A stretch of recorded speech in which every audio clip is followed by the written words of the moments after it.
Blog Talk Radio. Are you ready to take a bite out of the competition? Are you looking for ideas to make your business better? Welcome to the Core Business Show with Tim Jacquet, sponsored by Apple Capital Group. At the core of every successful business, you'll find people making a difference. And with each episode of the Core Business Show, we talk with those people, examine those ideas, and explore the strategies that make them special. Now, the host of the Core Business Show, Tim Jacquet. Good morning, everybody, and welcome to another episode of the Core Business Show. I'm Tim Jacquet, your host.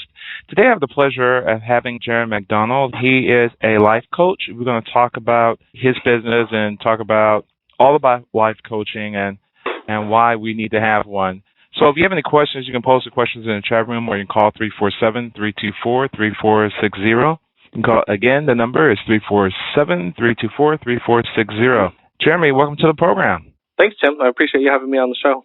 Great. I guess to begin with is tell us about yourself, where you're from, and tell us how you got into life coaching, and talk about your company. Well, my company is called the Lamplight Group, or it's an empowerment group that we believe in empowering people to live their dreams and follow their passion. And how I got started is that I was a corporate trainer, a leadership trainer, and a corporate sales trainer for many, many years. And then I went on and ran a mortgage company and just started watching. I mean, you know this as well as I'd watch salespeople and employees that feel very disempowered to follow their dreams within the company or get elevated in the company, get promoted, or salespeople that were just afraid to get out there. And I'd motivate them to get out and meet their goals. And the biggest thing, they were just scared of rejection and that kind of stuff. And when they got over that, you just find this person that would just really drive to be successful. And so then I was like, why don't we take this a step further? Why don't we just empower people to live life and be happy? And that came from me after, I was really good at that. But then I looked in the mirror one day and I was like, well, wasn't even happy with my own life. I mean, I got excited about, teaching people and I got excited about motivating people. But overall in my life, I didn't feel good about it. So I started with myself, practicing the principles I teach now about finding your inner voice and listening to it and be empowered by that and follow your instincts and that kind of stuff. And so I've gone through a process of healing myself on the inside, and so life is great now. But back 6-7 years ago, that was a different story. So. Well, tell us in basis, before we move on to talk about empowering people, what is a life coach by definition? I mean, it's very similar to your basketball coach or your football coach or whatever. You got a football coach that gets you driven to achieve a goal, win the game, be the best player you can possibly be. Well, my job as a life coach is to live the most empowered life possible, to live the most joyful life possible. And my goal is to get you to overcome your fears, to push the bounds of your life. And basically, if you think you can't do something, I'm going to convince you that you can, or how to do it and the path to take to get there, and motivate you to do it. And so my job is to coach you along the way. And the key thing I've found is everybody has a dream, but we come up with all kinds of excuses why we can't get there. I'm too old, or I waited too long, or, I'm not smart enough, or there's something. I don't have the degree level that I need, that kind of stuff. And that holds us back. And so when we can overcome that and have a sense of clarity in our life and know that, hey, I can do anything. I just got to set my mind to it and be focused, then, we can accomplish a lot. Wow. So if you talk about life coaching versus a mentor, is there any difference between the two? Well, somewhat. And yes and no. I would think that the coach is very similar in a way. I mean, I have a mentor that, she's been doing coaching for over 30 years. She's in her 60s. And so I call her sometimes on a daily basis. And I think the key, I honestly think we need a coach and a mentor in a lot of ways. Oh, wow. The coach actually gets us to overcome, and they use techniques to get us there. The mentor is the one that's an expert in their field and also an expert in life in a lot of ways. And in her case, she's a psychiatric social worker, so I get the experience of all of her degrees, being a psychiatrist and a social worker, and be able to know the mental state of people and her 30-some-odd years of experience and be able to say, this is what's happening. She goes, well, that's because of this, this, and this, based on what you're telling. So, but the coach would be the one that would help me overcome my fears and get me through it, or the individual. Like I would look at you as probably a mentor in business, because of what you do for a living. So I'm sure that you have people that report to you or come to you because you become their mentor to help them be successful in business. And you might actually do a reverse role as a coach too, but it wouldn't be necessarily your field of doing that. So. Okay. So how would you, in that particular situation, how do you empower a person? You mentioned that you were empowering your own sales force. How do you get them to, and the second part of that, overcome their fears? Well, the key thing is that, and I'm a spiritual person too, so I use a lot of spiritual practices, but my, Sure. Not religious, but spiritual. As I look at fear as false evidence appearing real. And so just about anything that I fear, with the exception of standing in front of a running train, that's something you want to be afraid of. And you don't want to stand in front of it, but you know what I mean? Okay, the real fear, the things that really physically can harm you. That's the difference between discernment. That's discernment. That doesn't work, but what I look at is that fear is my roadblock to getting to where I want to be in life. And I also look at people and say, a lot of times your fears are caused because you're thinking too far in the future and you're thinking too far in the past. If you're thinking in the now of the moment, and you enjoy the journey to your goals. In other words, I'm on my way and everything becomes an opportunity. So I'm living today. Right now I'm on a radio show and I'm enjoying my conversation with you and your listeners that are listening. So that's a step to the goals that I have, to go out and do this on an even more regular basis, to be a coach, to travel more and, that kind of stuff. So that's my goal. And each one of us, I don't care how successful you are, has a goal. And the success, I tell people, it's like your fear, since you're living so far in the future and so far in the past, and you're not living in the now of the moment, you're afraid of things that aren't happening or already happened. And your programming is based on things that already happened and your expectations of the future. But if you just live right now, are you afraid right now? And some people will say yes. Well, then we have to look at the fears. Well, what are you afraid of? Well, I'm afraid that, I'm never going to be successful. Well, okay, you're already living in the future. You know what I mean? And so we just kind of retrain people's minds to start thinking, because most fears have found that they're just sitting there thinking, they're constantly thinking all this stuff, but right now is the moment that they have to have joy and have excitement and be successful. And right in this moment, they can be successful. So if they constantly live with that attitude, everything they're going to approach is going to be exceptional. And when they get feedback, they don't take it personally. They take it as something to grow with. It becomes an opportunity. Some people have a fear of getting feedback because they feel it's tearing themselves down. So it's really, I teach a process to actually sit there and think and feel in the now of the moment and then eliminate those fears, because most of them, when I take them through the process, I'm like, was that the past or the future? And they say, I guess that would be the future. And if they don't see it, I help walk them through it. And then they see it and they say, oh, well, wait, I don't have to do that. And then the next question is, well, shouldn't I have goals? And I'm like, absolutely, you have goals. You just don't have an expectation of how that unfolds, and it might change before you get there. Wow. And you just experience that. And I've known a lot of people when I ran a mortgage company, I would set a goal for the year and the things that I want to accomplish. And amazingly enough, by the end of the year, that goal had changed a little bit because the scope of the economy.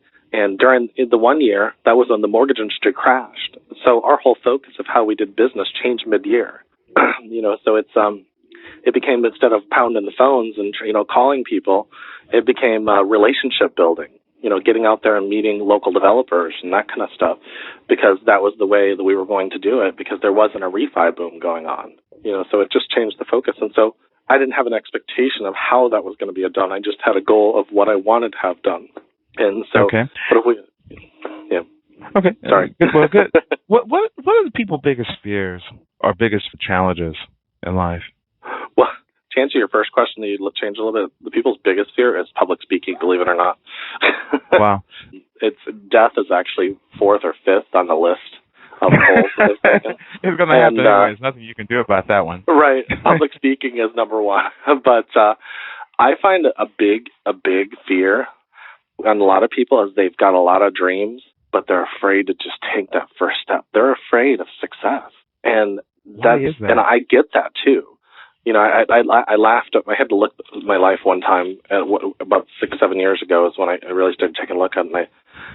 And I'd look at myself and I'd be like, I remember when I was a trainer and I wanted to be a training manager and all that kind of stuff. And so I was looking at those goals, but I thought to myself, I wouldn't be happy until I got those, got that promotion or got the more money and, that kind of stuff. And then when and then I would look at the executives of their titles and I was like, I want that. And then when I got that title, it still wasn't good enough. And so I never felt successful in any job I ever had until I finally just realized that success was here now. And so even when I had the vice president's title at the end of my name, I was then the president was more successful than I was. And I was like, and I thought to myself, when does this end? When do I just think I'm okay now? And so I look at it and I see and people feel small and insignificant, and they have what I find is a fear of success, true success. And that's just knowing that you're an empowered being right now, an empowered person right now, and it's okay to enjoy your life even at making $15,000 to $20,000 a year. It's okay to be okay and enjoy your life right then. And some people would say, well, how could you possibly enjoy it? I can't afford it. Just by your attitude. You can enjoy life just by changing your focus. And there was an old saying I saw a long time ago. It said, your altitude is almost always defined by your attitude. Absolutely. We're going to take a break a moment and come back and dig a little deeper. Be back in a moment with Jeremy McDonald. You're listening to the Core Business Show, sponsored by Apple Capital Group. Apple Capital Group in Jacksonville, Florida, is a commercial lender that specializes in asset-based loans, equipment leasing and financing, invoice financing, commercial real estate loans, and asset-based financing in the U.S. and Canada. Apple Capital Group is a direct lender that lends on their private equity investment portfolio. 90% of most loans are decided within 2 hours, and vendor funding within 24 hours after documents are completed, with a one-page application. No slow no's, just a quick decision and a fast yes. To get more information about lending from Apple Capital Group, call 866-611-7457. That's 866-611-7457 to speak with one of our loan specialists. Or visit us right now at applecapitalgroup.com. Welcome back to the Core. Once again, here's Tim Jacquet. We'll be back with Jeremy McDonald with Lamp Light Group. Well, he's a life coach. I guess, Jeremy, I think we left off regarding people's fears and people failing. What do you say to a person for number one, if they say they have a fear of failure? How do you get them to overcome that fear? Well, the first thing I would say to them is I would say, you're not have a fear of failure, you have a fear of success. And they would say, well, what's the difference? And I would be like, well, and the reality is that you already feel like a failure. But they're like, well, I don't feel like a failure. I said, if you feel like you're afraid of failing, if you already felt successful now, why would you ever be afraid of failing? Because even if you went out, Tim, if you went out and started a business right now, you decided to go out and start something, and everybody thought it was crazy because you've been doing one thing for a very, very long time. And you went out and did it, you invested a bunch of money in it, and 2 years from now it failed, based on finances and the world standards and all the measurements and kind of that stuff. But along the way, you learned how to not do that business, and you came back and you started it again, and then it became massively successful, became this large company, and became everything you wanted it to be. Did you fail, or did you actually have success because you learned something? And some people say, well, that's still a failure. I'm like, absolutely not, because Henry Ford said it best when somebody asked him, well, Henry, Mr. Ford, you made all this money, from making your cars. What if you lost all this money? And he says, not a problem. I'd have it back in 2 years. And they said, 2 years? And he says, because once you felt and you're successful, you'll always be successful. And it's true, because it doesn't matter, and it doesn't matter where you're at. You're always going to feel good about yourself. And so fear of failure to me is fear of success. It's fear of changing who you are on the inside and saying, hey, I don't have to feel this way anymore. I deserve to feel good. And changing that mindset. So most of us have this fear because we look at our goals as this big dinosaur, or a salesperson that's out there selling. They look at their leads and everything as this big dinosaur, especially ones that are starting off in the business. And we don't get to accomplish our goals. And so when I went off and I went into the mortgage industry, and I was like, well, how am I going to do this? Because at first I wasn't running the company. I was just a loan officer. And it's like, how am I going to make money? Because I was used to having salary on top of commission and all that kind of stuff. And so I was like, well, I better do something, because if I don't, I'm not going to be eaten. And so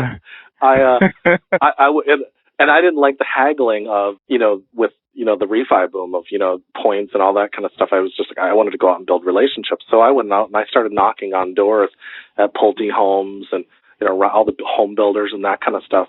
And I started saying, hey, whatever your loan company can't do, I can do. And I researched all the subprime market at that time.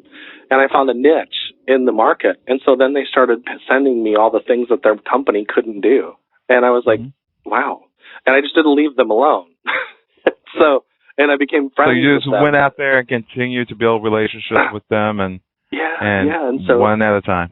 Yeah, and I also tell salespeople or people trying to start a business, when you walk into a room, why aren't you handing out your business card? Well, they're like, I don't want to intrude. It's like, you're not handing out the business card to sell them something right now. You're handing it out because you want to make friends and you want them to be able to keep in contact with you. And they're like, they'll change their whole mindset, making friends and want to contact me. Absolutely. And then you just happen to be talking one day and tell them, listen, I can help you with this, if it's your niche or whatever your company is based on. And they say, well, I don't need it right now, but somebody else needs help. And so you just build this this network of people, and you constantly go out and meet new friends. And that becomes your network, and you're building relationships. And so salespeople look at it as such a business of, I've got to sell. No, you've got to build relationships. And when you build relationships, then you build a solid foundation of a business that is successful and is well known. And that's why I learned that from a realtor a long time ago. And he said, I'm not selling houses, I'm making friends. And that's the reason he'd been doing it for 20 years. And he built a whole business on just making friends. And he made it all the way through, and it's still successful in the economy. He still sells houses. Well, we're taking that same stance of going to a room, like, for example, you have BNI. They pride themselves on networking.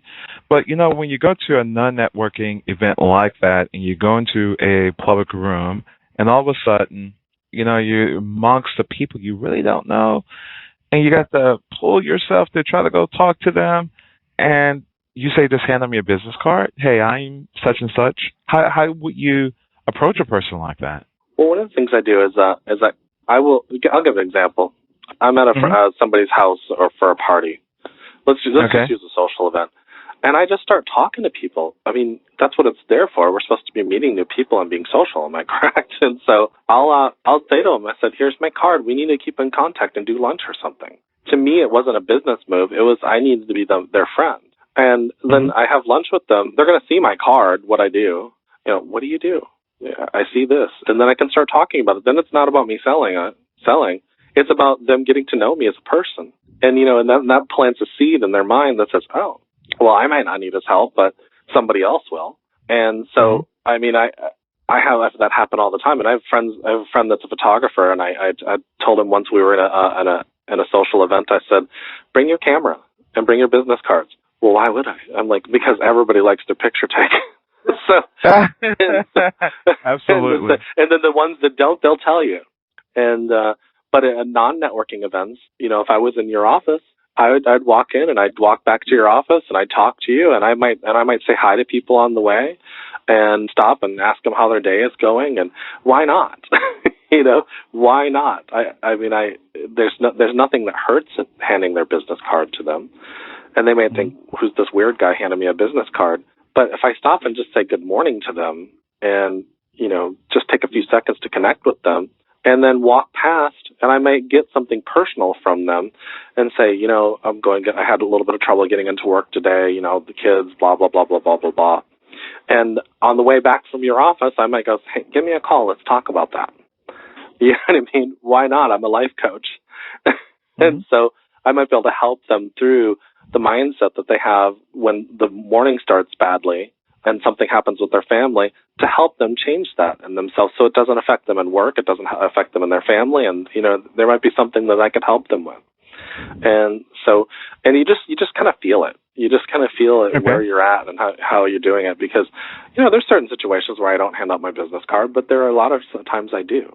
And, and I just do it all the time. And my business cards are nice and big and yellow and blue, and, and they stand out on somebody's desk, that kind of stuff.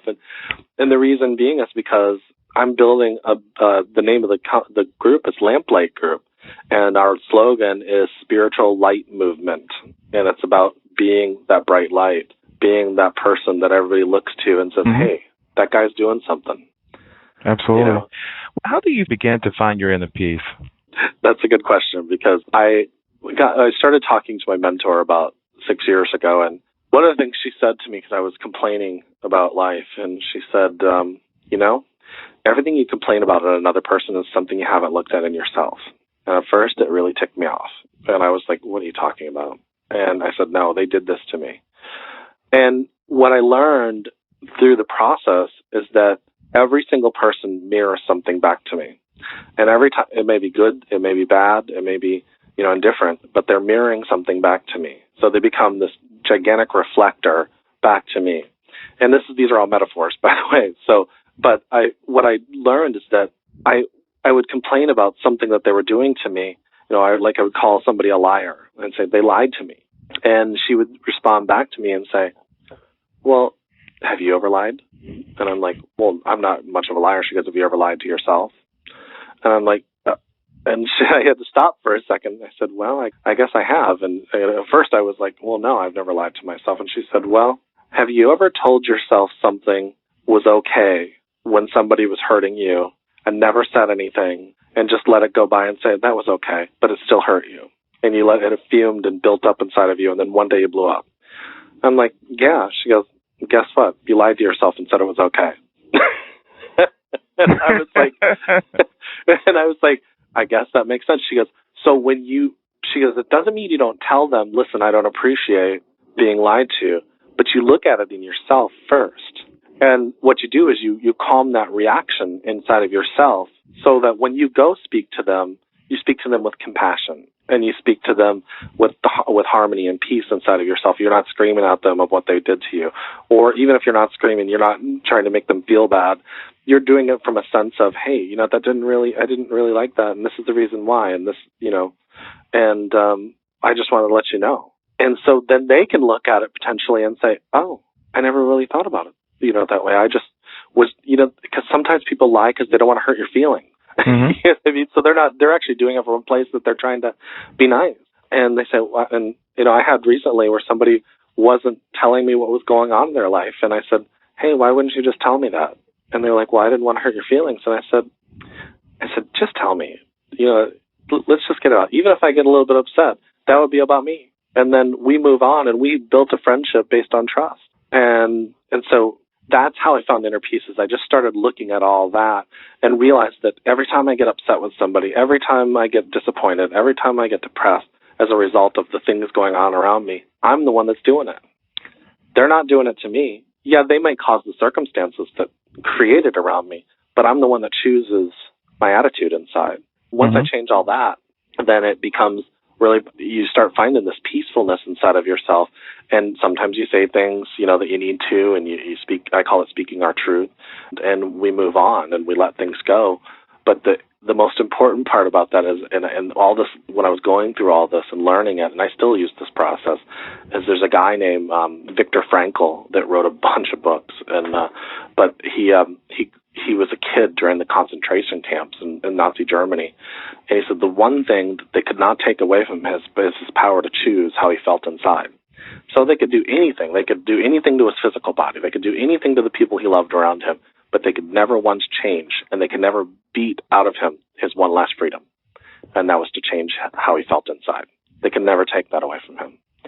And he felt so empowered in those concentration camps that he taught that for his life, and that was his legacy up until he died in 1996. And I was, man, if that guy can do it during those circumstances, I certainly can do it with things that go on in my life, because nothing can compare to what he did and what he went through. And so then I just realized that it's all about just looking at this world and enjoying it. And when things try to, start to pull you down, you look and I said, I'm not going to let that happen. And saying, I'm going to continue on. and then allowing yourself to have feelings. I'm not saying that we don't experience grief or sadness or upset, but we allow ourselves to do it and look at it and become aware. I tell my clients it's called the self-awareness game.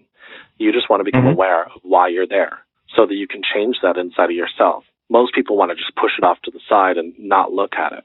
I had my mother die within the past year. And of course I grieved. Yes, of course I grieved. But I wasn't going to make it a grief that took me down so much that I couldn't live, because that's not what our family members want us to do. And I touch on a touchy subject because it's something that hits close to home with all of us. And the thing is that, yes, grieve, go through that. But don't allow yourself to be drugged down so much that you're not living, because the people that you cared about didn't want you to do that. They want you to live. And so that's the key. That's the key to finding inner peace, is just picking yourself up, lifting yourself up, and looking and becoming aware of why we have our emotions going on inside of ourselves. And I do a technique called emotional freedom techniques. It was created by a psychologist that studied Chinese medicine and the energy meridians in your body as well. And what he does is he takes emotions and stuff, and you go through a cycle of changing the thought process in your mind. And it's pretty incredible. And because we don't want our emotions to rule us, we want to be in flow with our emotions. So, well, you have a book out, Peace Be Still. Tell us about that book. Well, it's about my process of what I did, and I actually talk a lot about my life and the things where I came from, and I just give a step-by-step process. It is a new age book, if we want to call it that, but I think it's beneficial for everybody, because all of us are looking for inner peace in ourselves, and when we find that inner peace, we'll be successful in everything. So, I go through a process of how to manifest joy in our life, and I talk about mirroring and reflections, or projection, and I talk about meditations to do, that kind of stuff, because I think that's vital. We're constantly busy all day long. We need to quiet our mind and exercise our mind just as much as we need to exercise our body. And so I go through that whole process within the book. So it's kind of my story on how I found inner peace. Wow. That's amazing. The last question I really have is, how do you bring your inner world into balance? That's more of what. Sorry. Go ahead. Go ahead. No, go ahead. Bringing the world into balance is the Chinese actually teach that they teach about our body and how it works, and that it's a gigantic energy system, and they have the energy meridians and stuff like that. And I won't go too deep into that, but what happens is that there's an old saying that says, follow your heart. And some people say, I don't want to do that, because they don't have an idea of what the heart really is.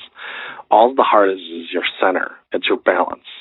And so what it is that you're following your first instincts. And what you're doing is, when you get that sense of peace, instead of following our impulses, there's a difference between instincts and impulses.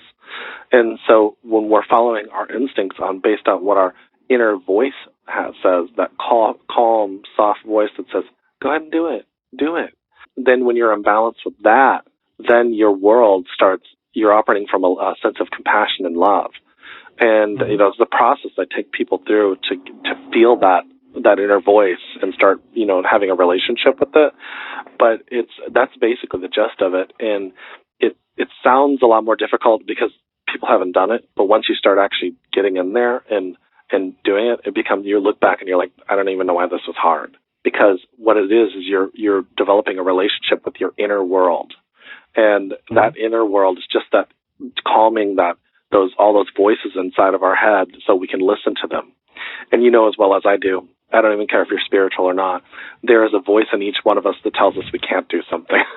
And so I call it, I actually had a woman that she called it, I'm not going to curse on the radio, but she called it the itty bitty, and then she called it the S committee, and we'll just leave it at that. And it was basically, she called it inside, she goes, that's that family that's inside of your head. They're all sitting around in their easy chairs, drinking tea, and they're sitting there saying, that's going to be hard. I don't even know why you're trying to do that. Well, what they're doing is, when you're bringing things into balance, you're going into that voice, and you're talking to those voices and saying, what are you afraid of? What are you so scared of that's keeping us from doing this? And so what you're doing is you're calming it so that you can now get back into balance with where you want to be, because those voices are only holding you back. Because if people really got still, they would find that there's a lot going on in their mind that they don't even realize. And some people it drives them crazy, because then they have to be on medications and everything else. But if we just get in there and start talking to that inner world and understanding it and becoming aware of it, it changes everything, and we do go into balance. So. Wow. Anything else you would like to leave us with? Because you've given us a lot of information to reflect on. No, pretty much that's it. I mean, my website's jeremymcdonald.net, and that's probably the best way to get in contact with me. Everything about me is on there. So, and also you have your book. Is that available at Amazon or? It is going to be up. It was uploaded to Amazon about 3.5 weeks ago, so it should be actually visible in about 2 weeks. You can order it off my website. It's on Barnes & Noble Nook right now, and it'll be on Barnes & Noble, regular Barnes & Noble, in the next few weeks as well. So we're still in that process. But yeah, it'll be available everywhere. So. Well, I really, really appreciate it. And if they want to contact you, again, your website again is? JeremyMcDonald.net. .net. Perfect. Mm-hmm. Thank you for coming on the program. Really appreciate it, Jeremy. All right, sir. You have a great day. Okay. Same here. Bye-bye. Take care. Bye-bye. Okay. Bye-bye. Again, it's been another production of the Core Business Show with Tim Jacquet. Thank you all for listening. And you can download this episode on iTunes on Blog Talk Radio. You can also, we ask you that you put reviews in within iTunes. We get a lot of downloads a month. I know we're probably the #1 network business show on Blog Talk Radio with 150,000 downloads per month on our episodes. So write some reviews about that. You're listening to it and you're sharing it. So go ahead and thank you for listening. I cut my mic off accidentally. Thank you for listening, everybody. Have a great day and take care. Thank you for listening to the Core Business Show with Tim Jacquet. For a free quote on equipment leasing and financing, visit our website, applecapitalgroup.com. That's applecapitalgroup.com. And fill out the information to receive your free quote. We hope you'll join us for our next episode. And remember, you can always get to the core via iTunes. You'll find all our previous episodes there. Thanks again for listening to the Core Business Show with Tim Jacquet.